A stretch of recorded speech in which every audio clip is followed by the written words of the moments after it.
कंचनिया आ जाओ। कंचनिया ललितक कथा अछि। किनका कथा अछि? कंचनिया अहाँके ललितक कथा अछि।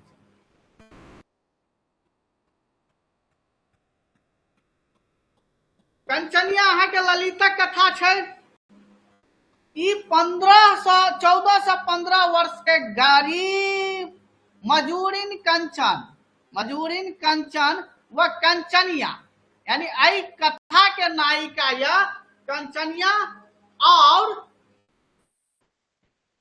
लेखक अछि ललित। कंचनिया कोन शीर्षक कथा? कंचनिया शीर्षक कथा के लेखक के छै तो ललित। कंचनिया कथा कोन कथा संग्रह में अछि तो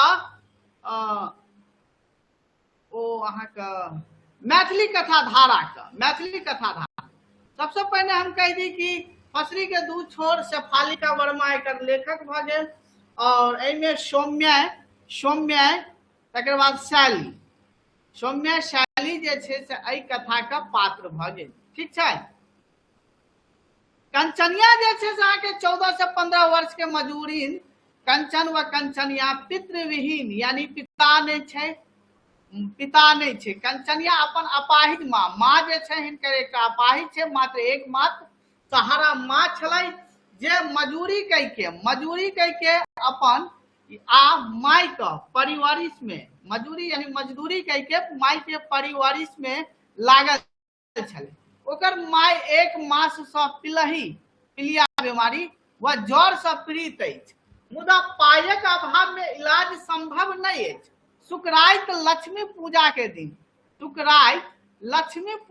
दिन अछि, आ ओहि दिन कोनो शुक्राइत केकरा कहल जाइ छै? माइनजन जन मजदूरी नहीं कराबैत अछि।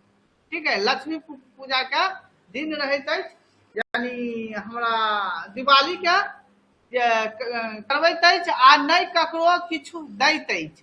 घर में खाय पीबाक कोनो जोगाड़ नहीं अछि, ओ स्वयं भूखले अछि आ माय सेहो खाय लेल मांगे छै। यानी कंचनिया जे छै से ओ भूखल अछि, आ ओहि दिन ओकरा मजदूरी नहीं भेटलैया। शुक्राइत के दिन लक्ष्मी पूजा होइ छै, ओहि दिन नहीं किनको मजदूरी कराबै छै, आ नहीं ओहि दिन किनको किछु दान दै छै अहाँके। ठीक छै। किछु दै छै अहाँके, ककरो किछु दै छै। मुदा कंचनिया भूखल छै, माय लऽ कऽ बेबस आ विधुर बालो बाबा, यानी बालो बाबा में एक पात्र छै। बालो बाबा के आंगन जाय छै, बालो बाबा में एक पात्र छै, बालो बाबा आंगन जाय छै, जे भांगक निशा में मस्त रहे छै, भांग खा के ओ मस्त रहे छै। जखन कंचनिया अपन भूखक गप बालो बाबा के कहे छै, तखन एहि मजबूरी के फायदा उठा के बालो बाबा ओकरा बलात्कार करे छै, यानी ओकर इज्जत लूट ले छै। जखन ओ कहे छै कि हम भूखल छी, अपन मजबूरी बतबै छै, तो बालो बाबा मदद तक करे छै, मुदा पहिने ओकर इज्जत लूट ले छै। मदद के बदला में इज्जत लूट ले छै, बलात्कार क दै छै। आ तकर बदला ओ 1.25 सेर चाउर आ 4 आना के सिक्का दैत अछि। कंचनिया वापिस ओ सब ल क घर आबैत अछि, आ चाउर उझैल दैत अछि, आ बड़ जोर से कानऽ लगैत अछि। माय ओकरा गला लगा लैत छथि, आ कथा के अंत भ जाइ छै। एकटा विवश लाचार पितृविहीन जे छै गरीब 14 से 15 वर्ष के कंचनिया के कथा अछि, जे मजूरी करे छै, मुदा शुक्राइत दीपावली के दिन लक्ष्मी पूजा होइत अछि, जाहि दिन केओ किनको मजदूरी नहीं कराबै छै, नहीं किनको किछु दै छै।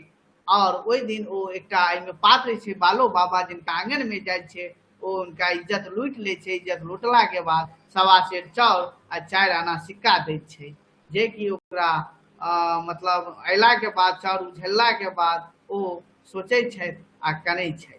ठीक छै। यह कथा छै। आवाज क्लियर, स्पष्ट? कोनो प्रकारक दिक्कत नहीं ना? आवाज क्लियर जा रहा है ना?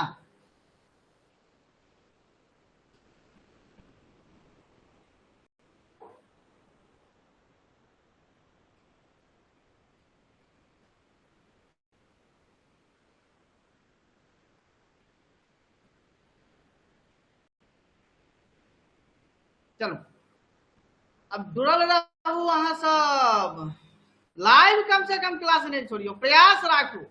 यदि जतेक संभव हुआ रिकॉर्डिंग देखे के प्रयास नहीं करू, लाइव में जतेक जुड़ब ओतेक बेहतर रहा। ठीक है, ई सब आज गेलै।